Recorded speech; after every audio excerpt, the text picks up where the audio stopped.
We're on the grid for the first of two races. There'll be 40 minutes each. There's a mandatory pit stop in the middle for those cars with two drivers to change drivers and those cars with one driver just to make a stop. Time in pit lane is regulated by the timing markers. Any time less than 65 seconds and you have to come back into pit lane and sit still for the difference between 65 seconds and the time you actually took.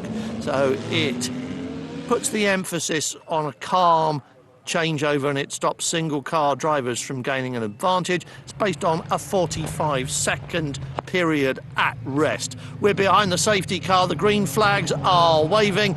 The Wiesmann GT has pulled into pit lane. We're waiting for the signal that says this race is underway. Joe Osborne in the middle. The pole man in the silver Ginetta holding his line into turn one.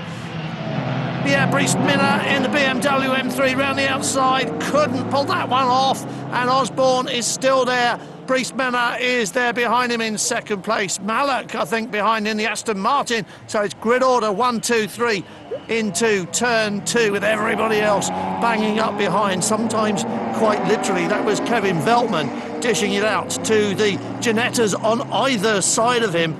Hunter Abbott in the white one, and it's Tom Dunstan in the green one. A little bit of a lock-up for Malak. And Veltman on the grass. That is never going to work, but it has. He's lost it back, and now he's going to lose another couple of places.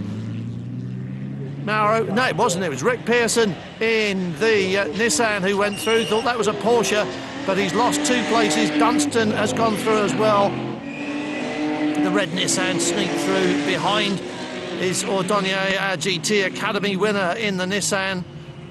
Osborne's making the getaway while this lot are squabbling among themselves, and that's what you see happen so many times. All this cut and thrust slows you down, reduces your attack into every corner, your precision on every braking point, and it extends your lap time. It makes you slower. And the man up front who's just driving, well, Osborne's growing his lead at the front, but all of these cars are going to come into the same problem area quite soon. This circuit is so hard on brakes, and they're going to have to stop thinking about that. Ordonnier side by side with Mauro Casadei. Casadei, of course, a name well known to us. He's done all of this before.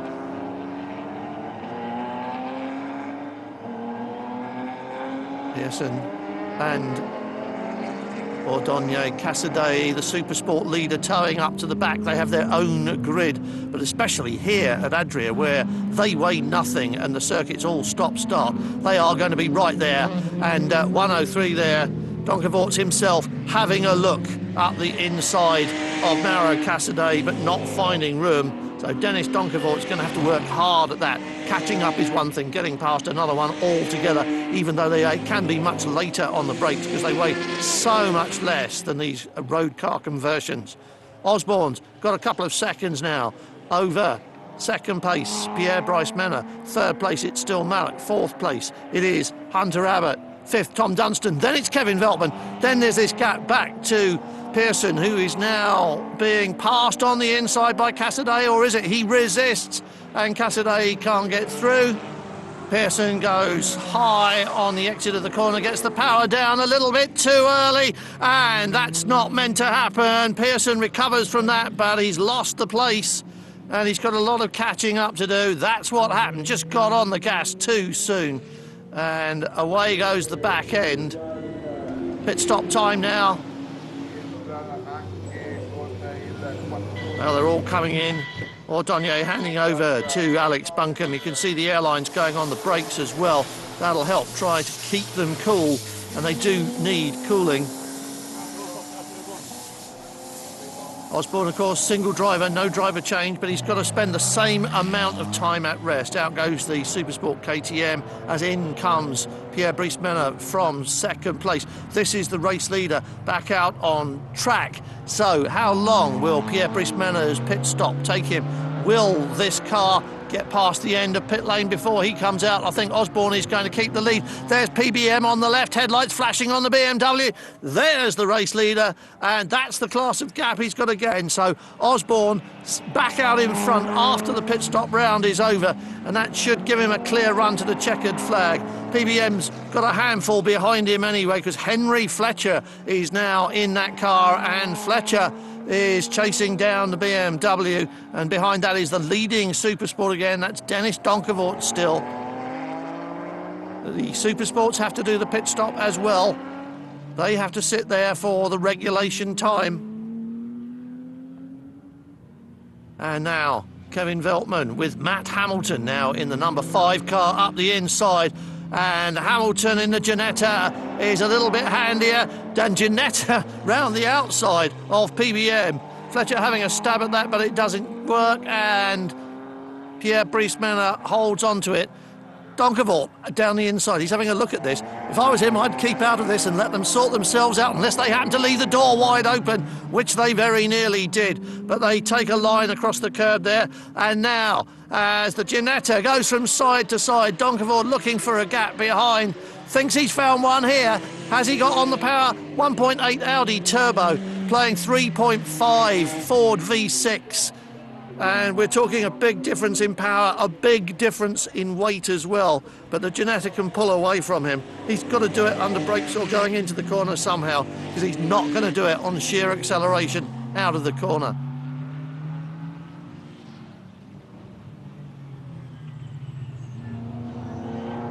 .300 horsepower in the Ginetta, probably about 210, a little bit more maybe in the Donkevort.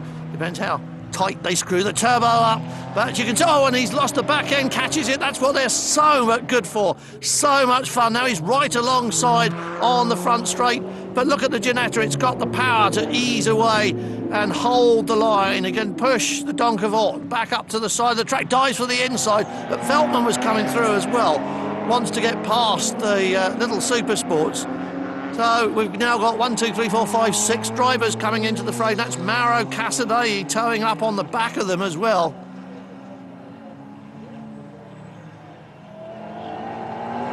Tom Dunstan tucked underneath the rear wing of the BMW M3 in the dark green Ginetta. So it's BMW, Ginetta, Supersports Donkevort, BMW, Ginetta, and our sole Porsche at the back end of that, with the hugely experienced Mauro Casadei driving that, but I'm not sure he can do much about this little lot. I think there was a glimpse of a Nissan in the background there, and that must be the black number 14 of Alex Buncombe, now taken over from Lucas Ordonez, but he's got some catching up to do as well.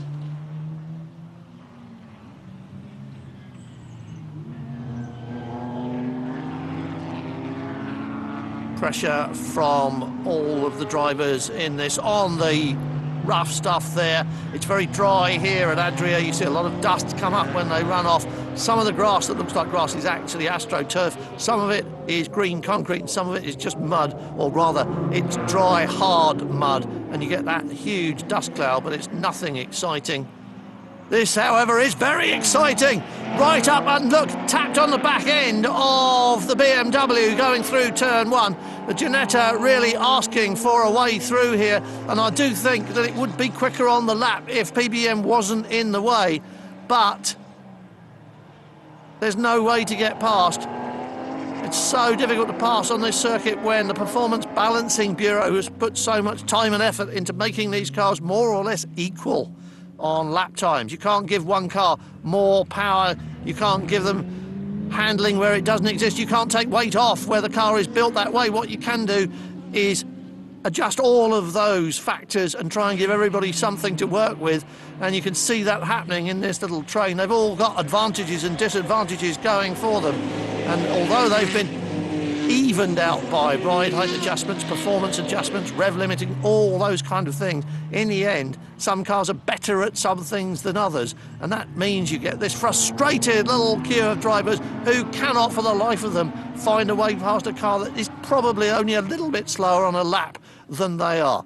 And nobody has been quicker than this man so far, Joe Osborne in the number 52. on his way to a checkered flag, which cannot be very far away. We must be heading towards the end of this race now, and they're all trying it. They all, oh, look at that, and I think, and he's taken out the Doncavort of Dennis Doncavort as well. Mauro Casadei late braked himself into turn one and clipped the Doncavort. Have a look at that again, and I think that's brake fade. I think he came down that straight, pumping that brake pedal, and what happens is nothing, and then all of a sudden the brakes lock up and spit you off the track, and I think that's exactly what you've just seen. And I don't think Mauro Casadei could do anything about that, but it won't make Dennis Doncavort feel any better, and it won't stop this man celebrating his second checkered flag in a row. Over the line he goes, and Joe Osborne wins it. That's Mr. Osborne, senior on the right, the team manager with him, and behind, let's have a look. In second place is going to be the BMW of Pierre Briesmann, then it's Henry Fletcher in the Ginetta, Kevin Veltman for BMW, and then behind that another of the Ginettas. First, third and fifth Ginetta here, and there's going to be a queue of men in blazers clutching sacks of lead waiting for the Ginetta teams out the back after this. For about 30 minutes towards the end, just having to pump the brakes into all the corners. Not ideal, but the car's quick, and it obviously wins races like that, so I can't complain too much. And they've got to last another 40 minutes in race 2 in just a couple of moments. Race 2 for the European GT4 Cup in Adria, and the temperature is rising in every sense. Our first race took place on a murky day. It was humid but overcast. Now we've got sunshine, we've got higher air and track temperatures, and we have a possible carryover of the brake problems which affected almost everyone yesterday, except maybe the super sports, especially this man, winner of race 1, pole man here again, and all of these cars having problems, and that's despite the extra ducting the teams have put in. Hunter Abbott starts this race. He's alongside the pole man, so it's an all Ginetta front row. 40 minutes, compulsory pit stop, and the pit stop duration of 65 seconds will be policed. A little bit of wheel spin there for Joe Osborne. These cars apparently are every bit as much fun as they look like on screen, and you can do that at will, and it won't bite you too badly as long as you're ready for it. What we're ready for now is the start of this second race. The pole man nearest us in the silver 52 is the man in charge of this, and as he turns left they'll be side by side on the front row looking up to the bridge for the green light that says round 4 of the GT4 European Cup is go. They are 6 wide coming towards us. Can Osborne do it again? He held the lead going into turn 1 in race 1. He's done it again. Keeps it high on all, lots of cars, and there's a big touch there. Dunstan, the back end of that Ginetta is missing, and I think that was the Nissan involved as well. And I think it was indeed. This is the other Nissan. Oh, and that's never going to... Oh, and he's taken out the side of the Ginetta. That was never going to work for Alex Buncombe. And it's too early to say it's a brake problem. Well, this all started at the back. And I think that was Derek Palmer who took the Nissan of Tom Dunstan out. Everybody else got round, but that was never going to happen for Alex Buncombe. That's the end of his race, and it might be the end for and the Ginetta's lost a door, as you can see, and several other bits as well, but seems to be still going. Well, that's changed everything at the front. Malak there in the Aston Martin was 7th in race 1. Now 3rd and ahead of Casadei. This is 2nd place for Jens Richter. So much quicker in this car than his teammate Toby Guttroff. And in fact 7 seconds difference between them in qualifying.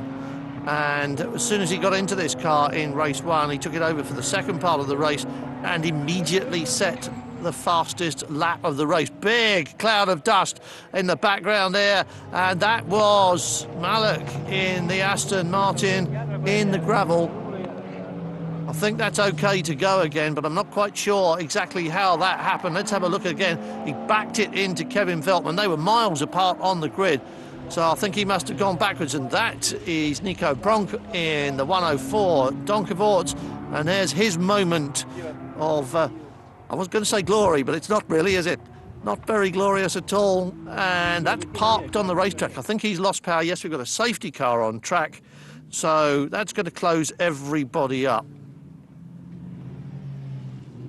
So Osborne leads the Corvette of Richter. Cassidy is third. Behind that, Pierre Brice-Menard, and behind that, Kevin Veltman. And then it is the number 3 of Alexander Pugachev. And is he waiting for pit lane to open, or has he got a problem? It did have a hit on it. I think he was just waiting for the team to say he's allowed to come in to pit lane, and he's dived in. And it may just be a result of this, mightn't it? This is how he got damaged, and it may just be that he needed to get in. But I think this is clever work by the team. They've got their first pit stop completed while the safety car is on track. Who knows whether it will stay out there if everybody else... Yes, they've all come in. There's a train of cars coming in as out comes the Ginetta, and you can see the airlines going on. 3 pit stops under yellows for everyone in this field now. Just about pit lane absolutely full. The Super Sports, the whole of the GT4s, is about the only car that hasn't come in is the number 4. What a problem for Jens Richter and the team. He's 7 seconds a lap quicker potentially than his teammate. If he stays out there and the safety car period is brief, he can get another 5 minutes of running under his belt at full speed, and that is probably worth 30 or 40 seconds to them as a pair. But the safety car is in, so that's a good call for them. If he'd come in and handed it over to a slower driver, they would have gained the safety car pit stop but lost that time on track. Really difficult thinking for everybody. And meanwhile, Joe Osborne in 52's got to think about this, because now the pit stops have settled down. He's no longer the race leader. Midfield, the race order is 18, 12 and 52. So, oh dear, that was not really the clever thing to do. And I can see what happened exactly there. Look at this. On the left-hand side, nearest us, Kevin Veltman just didn't see the Supersport come underneath him there. Went for the inside. Stefan Wintenberger in the 102 and was totally invisible and got clobbered as a result. Racing incident, and that's the end of the day. That was pretty much inevitable from that big thud with Alex Buncombe early on. Mauro Cassidy in second place is fending off Joe Osborne in third, and just in front of that is the race leader as well, Pierre Brice-Menard, under attack. So the top 3 just fractions of a second apart. And the brakes on the Ginetta, I think, have done their best work, and you saw the result of that. And Joe Osborne's gathered it all together, but he's dropped off the tail end of this battle for the lead. And I don't think he'll be too disappointed with third place in this second outing. He won the first race, and though he started this one from pole, it was the safety car and the pit stops that got him dropped back. And now it's the brakes, as you can see, runs deep into that corner on the power straight away, and he just can't close with ease and dare not risk it, really. He's better off finishing third than trying any heroics when he knows that he might not be able to stop going into a corner. We saw that happen in race 1 with the car on the right there, the red Porsche of Mauro Cassidy. No brakes on the front straight, and he collected a car as a result. He's not going to collect this, though. It's going to be the BMW that gets the checkered flag going over the line in Adria. Almost every finisher is on the results page, unfortunately, when there's so many in the gravel. And when we count the points up at the end of the year, this could be a significant day, not just for the race winner either. I did a bad start, actually. I was something like 5 or 6. Then the safety car was good for me, and I took the first position and I kept it. It was difficult, but I have to say thank you to Espace Bienvenue, my team, and André Granatico, my teammate. So it was very nice. I'm very happy. Well, that's done Pierre Brice-Menard a whole heap of good in the points table, but Joe Osborne's fair galloping away from the rest of them after 4 races. Third step on the podium won't seem too bad at all, and it might keep the performance balancing chappies at bay for another few weeks, at least until we get to the next round of the series, another tight and twisty track in Germany. That's Oschersleben next time out.